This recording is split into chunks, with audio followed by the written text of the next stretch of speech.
बदले पे बदला बदला बदला।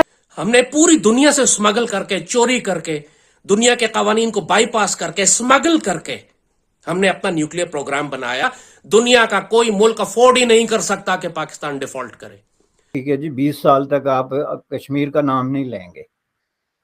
तो उसने कहा जी 20 साल के बाद तो ले लेंगे ना। पाकिस्तानी ने कहा 20 साल के बाद तो हम तो ले सकते हैं। उसने कहा जी 20 साल के बाद बिल्कुल आप ले सकते हैं अगर आप हुए तो। आर्या साहब ये सोचिए तो सही, एक केला वाला केला बेचता है। मेरा जाना हुआ हिंदुस्तान तकरीबन 4 साल बाद। इन 4 सालों में मैंने जो 2-3 बड़ी नुमाया चीजें देखी, जिसके अंदर मैं ये कह सकूं बहुत बड़ी तब्दीली आई है हिंदुस्तान में। कि पाकिस्तान अपने न्यूक्लियर वॉरहेड्स, हमारे पास अगर 150 वॉरहेड हैं और हम उसमें से 5 वॉरहेड सऊदी अरब को फरोख्त कर दें और 5 टर्की को फरोख्त कर दें तो हमें फर्क ही कोई नहीं पड़ेगा। कुत्ते का साइज बहुत बड़ा होता है, मक्खी छोटी सी होती है। मक्खी जाके उसके यहाँ बैठती है, कुत्ता वो घूम कर घूम करते यूं काटता है। फिर दुम पे जाके बैठती है, कुत्ता घूम के उधर काटता है। फिर पेट पे बैठती है, कुत्ता वहां काटता है। मक्खी उसको जिच कर देती है कि अपने आप को खुद काट काट के मर जाता है। ढाका में खड़ा होकर ढाका यूनिवर्सिटी में यह कहे कि मशरकी पाकिस्तान को हमने तोड़ा, बांग्लादेश हमने बनाया।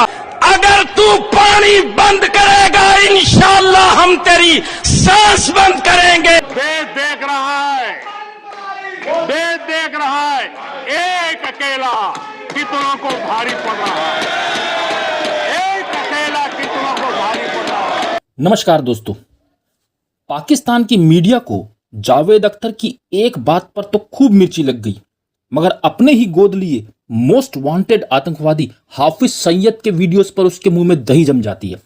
और ऐसे में अगर किसी ने पाकिस्तान को सच बोल दिया तो भाई मिर्ची क्यों लगी। और दूसरी तरफ वो जो पाकिस्तान में बैठा हुआ लाल टोपी, भाई उसके दिमाग का तो वाकई में उसके दिमाग की दाद देनी पड़ेगी। मुझे तो लगता है उसके दिमाग का एक तार छूटा हुआ है। जिस बम को हमने चोरी से बड़े शान से चुराया दूसरे देशों से, अगर 2-4 बम उनमें से पाकिस्तान अपने दोस्त मुल्कों को बेच दे तो उसका सारा कर्जा उतर जाएगा। पाकिस्तान के पास अपने लोगों के लिए आटा नहीं, फौज के लिए रोटी नहीं, जेब में पैसा नहीं, गाड़ी में डालने को पेट्रोल तक नहीं, मगर पूरी दुनिया को धमकी देने में थोड़ा भी पीछे नहीं हटते। पाकिस्तान के इसी कर्मों की वजह से अभी अमेरिका में 2024 में प्रेसिडेंट इलेक्शन में कैंडिडेट बनने की रेस में शामिल भारतीय मूल की निकी हेली ने तो यहां तक कह दिया, अगर मैं राष्ट्रपति बनी तो पाकिस्तान और चीन जैसे देशों को फंडिंग नहीं करेंगे, हम अपने टैक्स पेयर्स का पैसा इन देशों को देकर बर्बाद नहीं करेंगे। और बिल्कुल ठीक का बर्बाद करना भी नहीं। वॉर में होता है कि गुरिल्ला छुप के वॉर करता है। और उसके ऊपर एक किताब है बड़ी मशहूर, एक फ्रेंच था बंदा, नोबेल, बहुत बड़ा मशहूर उन फैमिली का, जो कि वियतनाम में जाके लड़ा था। उसकी किताब का नाम है वॉर ऑफ द फ्ली, मक्खी की जंग। अच्छा, मक्खी और कुत्ते के दरमियान उस जंग का मिसाल कहता है कि ये जो एजिटेशन है ये भी बेसिकली ये मक्खी और कुत्ते की जंग होती है। कुत्ते का साइज बहुत बड़ा होता है, मक्खी छोटी सी होती है। मक्खी जाके उसके यहाँ बैठती है, कुत्ता वो घूम करते यूं काटता है। फिर दुम पे जाके बैठती है, कुत्ता घूम के उधर काटता है। फिर पेट पे बैठती है, कुत्ता वहां काटता है। मक्खी उसको जिच कर देती है कि अपने आप को खुद काट काट के मर जाता है। एडमिनिस्ट्रेशन का भी मामला यही होता है कि जब बड़े लेवल पे एजिटेशन शुरू होते हैं तो ये मक्खी और कुत्ते की जंग बन जाती है। इंडिया अपने सारे न्यूक्लियर और क्रूज मिसाइल्स जो हैं वो एक्सपोर्ट कर रहा है। पूरी दुनिया में इंडिया के ब्रह्मोस और क्रूज मिसाइल्स और उसकी टेक्नोलॉजीज जा रही हैं। पाकिस्तान को एक्चुअली हमने दुनिया को सिर्फ एक थ्रेट करना है कि जी आपका कर्जा अदा करना है। आप अगर फोर्स मेजोर को और ओडीएस डेट वाली शराइत को नहीं मानते, अव्वल तो वही 2 काफी हैं कर्जा माफ कराने के लिए। अगर आप नहीं मानते तो ठीक है, फिर हम मजबूर हैं, हम अपना न्यूक्लियर और मिसाइल प्रोग्राम एक्सपोर्ट करेंगे अपने दोस्त मुल्कों को। और आप खुल के ऑफर करें सऊदी अरब को, खुल के ऑफर करें टर्की को, खुल के ऑफर करें ईरान को, और इंटरनेशनल लेवल पर करें, दुनिया के सामने करें कि पाकिस्तान अपने न्यूक्लियर वॉरहेड्स, हमारे पास अगर 150 वॉरहेड हैं और हम उसमें से 5 वॉरहेड सऊदी अरब को फरोख्त कर दें और 5 टर्की को फरोख्त कर दें तो हमें फर्क ही कोई नहीं पड़ेगा। यह हमारी डिफेंस टेक्नोलॉजी है जो हम एक्सपोर्ट कर सकते हैं। हमने एनपीटी साइन नहीं किया हुआ, न्यूक्लियर नॉन प्रोलिफरेशन ट्रीटी, और सीटीबीटी जो है कॉम्प्रिहेंसिव टेस्ट बैन, वो भी हमने साइन नहीं की हुई। हम पर कोई पाबंदी नहीं है। हमने पूरी दुनिया से स्मगल करके, चोरी करके, दुनिया के कवानीन को बाईपास करके, स्मगल करके हमने अपना न्यूक्लियर प्रोग्राम बनाया। आप आराम से सऊदी अरब आपको 2 अरब, 4 अरब, 5 अरब डॉलर एक वॉरहेड के देगा। 5 वॉरहेड सऊदी अरब को दे दे, 25 अरब डॉलर आपको 1 घंटे में देगा। आप टर्की को 5 वॉरहेड दे दे, 20-25 अरब डॉलर टर्की देगा आपको, नॉट एन इशू। और हमें एक्चुअली ये कर्ज पे करने की जरूरत नहीं है। हमें ये कहने की जरूरत नहीं है कि हम तुम पर मिसाइल से हमला कर देंगे, आया गौरी काइंड ऑफ थिंग। ऐसा करने की जरूरत नहीं है हमें। लेकिन हमारे पास गौरी और गजनवी और न्यूक्लियर वॉरहेड्स मौजूद हैं ऑफिशियली एक्सपोर्ट करने के लिए। अब वो वक्त खत्म हो गया कि सिर्फ अमेरिका बाप हुआ करता था। अब दुनिया के तमाम मुल्क अमेरिका को बाईपास करके आपस में ट्रेड कर रहे हैं अपनी करेंसीज के साथ। अगर एक मर्तबा हम फैसला कर लें कि हम एशियन ब्लॉक में रहेंगे, तो फिर अमेरिका का बाप भी कुछ नहीं बिगाड़ सकता पाकिस्तान का। ना कोई पाबंदी लग सकती है, ना आप डिफॉल्ट कर सकते हैं, ना आप पर कोई मुश्किल आ सकती। आपने सिर्फ अपनी जियोपॉलिटिकल पोजीशन और अपने न्यूक्लियर वेपन स्टेट होने की ताकत का इस्तेमाल ही नहीं किया अभी तक। अमेरिकन अफगानिस्तान में जिस तरीके से जाते थे, हमने उनसे कीमत ही वसूल नहीं की। हम अपनी एयर स्पेस और अपनी ग्राउंड स्पेस इस्तेमाल करने की। सीपैक कितने अरसे से इस्तेमाल हो रहा है। चाइना के साथ भी हमने कोई शराइत ऐसी नहीं तय की। सोचे सीपैक अपने अरसे से चल रहा है और कहीं दूसरी जाने पाकिस्तान डिफॉल्ट हो रहा है। ये क्या हो रहा है? सीपैक का तो मकसद था कि पाकिस्तान को खुशहाल करेगा।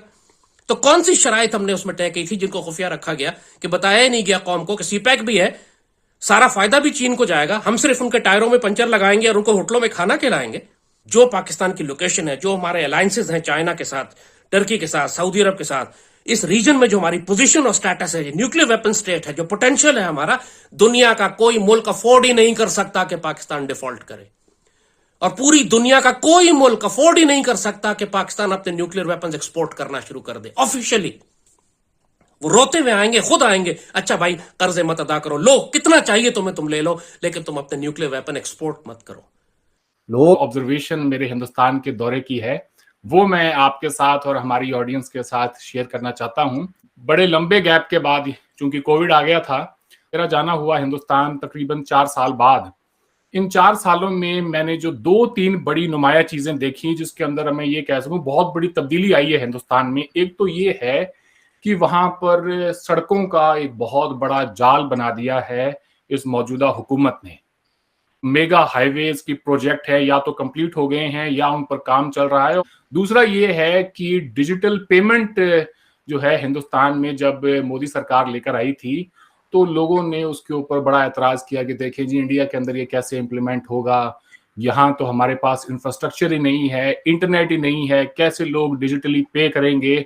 बशानी साहब, इंसान को वही बात करनी चाहिए जो वो खुद अपनी आंखों से देखता है, महसूस करता है। आप मानेंगे नहीं कि कोई अगर फल सब्जी वाले के पास मैं गया हूं या किसी बार्बर के पास गया हूं, छोटी से छोटी दुकान के ऊपर भी ये डिजिटल पेमेंट की फैसिलिटी हिंदुस्तान में अब मौजूद है। रेडी वाला भी जो है डिजिटल पेमेंट ले रहा है। ये देखकर बड़ी खुशी हुई कि हिंदुस्तान ने वाकई में बड़ी तरक्की की है। अब आते हैं जी लौट के कि इस दौरान मैंने और क्या कुछ किया। अपने फार्म हाउस में हर रोज तकरीबन ढलते हुए सूरज को मैंने देखा, और उसके साथ साथ पाकिस्तान की जब भी कोई खबरें देखी तो सिवाय मायूसी के मुझे और कुछ भी हासिल नहीं हुआ। 40 किलो का जो आटे का बैग है उसकी कीमत तकरीबन 12,000 रुपए हो गई, और वो चलते चलते और भी महंगा होता चला गया। सुना कि पाकिस्तान को और इंडिया की ये जो अभी डीलिंग हुई है, गालिबन डिप्यूटी सेक्रेटरीज की सतह पे बात हो रही थी, तो उन्होंने ये शर्त रखी कि जी 20 साल तक आप कश्मीर का नाम नहीं लेंगे।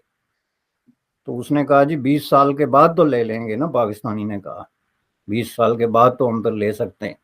उसने कहा जी 20 साल के बाद बिल्कुल आप ले सकते हैं अगर आप हुए तो उन्होंने पूछा जी हुए तो क्या मतलब, आप मेरी बात कर रहे हैं या पाकिस्तान की? उन्होंने कहा आप खुद समझदार हैं, आप खुद ही सोच लें।